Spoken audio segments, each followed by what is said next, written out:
basically a lot of what they're trying to get is my film emotion. This is my website, which is basically what I try and get everybody to, whether it's clients or stylists or whoever I'm working with. I set this up, it's really my port of call.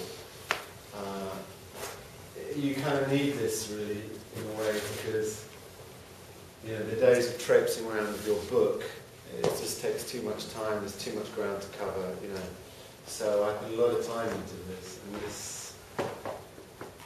the way I've done it is that it's now usable for iPads and iPhones, so it has the technology that's usable for that, whereas 6 months ago it was on the Flash system and I couldn't use it on iPads and stuff like that. And more people are getting to that technology, so I took the time to do this. And it's working very well in the sense that whenever I've got a new story or something, I can just upload it really quickly and it's instantly up there and everybody can access it.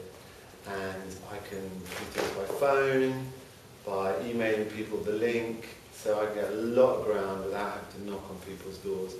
And just to get in the door, just to get people to see my work, it's a really good showcase. So I thought what I could do is maybe run through it with you, show you a bit of the work, what kind of stuff I do, and also a bit about where I came from and how I got there. And then, we can have some questions or whatever. So, let's zoom out. This is what's happening here. See, the trouble is with this technology stuff is that everybody's systems are completely different. So you spend a lot of time trying to be compatible with everybody, and it's a real pain in the arse. But essentially, there's no way around this technology now. Full screen.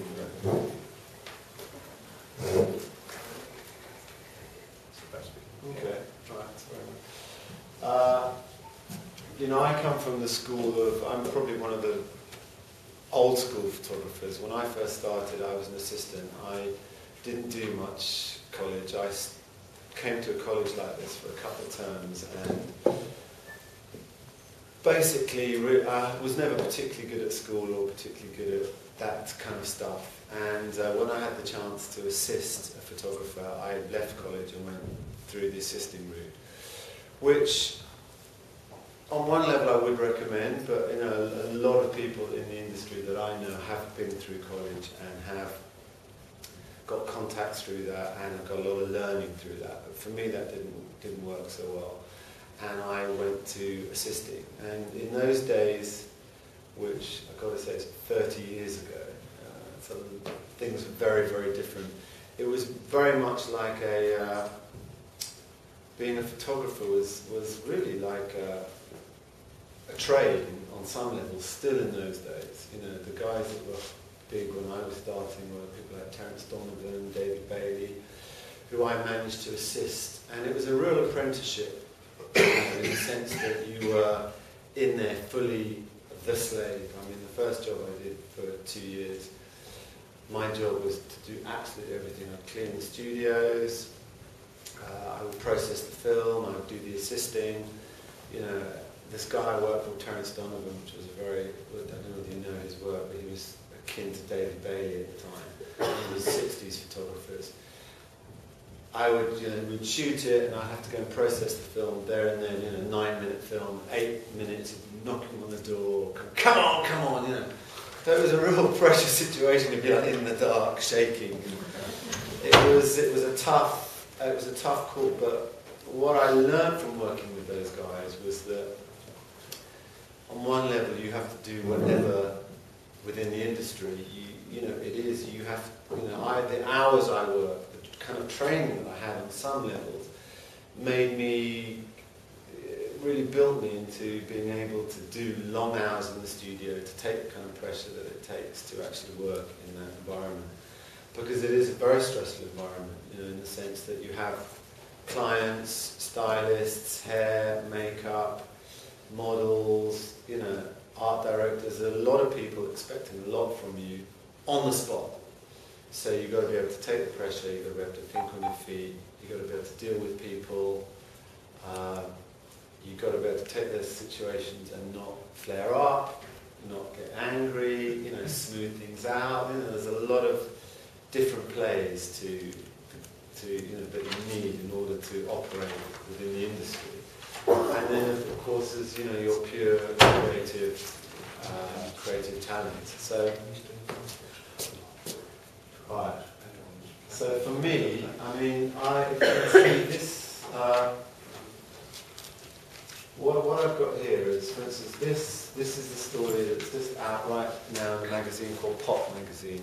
I don't know whether any of you know that. It's like a fashion art. It's one of, there's like Love magazine, Pop magazine, Another magazine. These are like independent creative magazines run by stylists and art directors that are considered showcases for your work within the industry. And a story like this has a lot of restrictions. So these clients nowadays, that there's a really strong relationship between the advertisers and the editorial. So for instance, the people, these magazines, they don't make their money by selling copies, because they don't sell that many. They sell maybe 50,000. They make their money by the advertising. So you've got someone like Prada who advertises in the magazine, but they expect to see their clothes within the editorial of the magazine. So it's actually not a very nice relationship. When I first started, it was never like that. You could be really creative, you could mix the clothes, you could do what you like. I first started working for a magazine called The Face, which is now closed, back in the 80s. And there's a book here, which you can all see at some point with my work. And this was the biggest cover that I ever did. And as you can see, that's a kind of 12-year-old boy dressed as a kind of gangster. And we used vintage clothes, mixed clothes, and it was never really that. It was all about the creativity in those days, about creating really strong images that were interesting to people. But now there's this very symbiotic relationship that I really don't like, but is a fact. So, for instance, this story that I did, the art director came to me and said that I want to do something on blondes. And what you've got to do is, in each shot, I've got to use Chloe, I've got to use Comme des Garçons, I've got to use all the different clients that advertise within this magazine. So that right there is a restriction. So you've got to work with their stuff, but at the same time you have to be really creative, because they don't want it to look like they're advertising. So you've got to find ways to work with their products in an interesting way.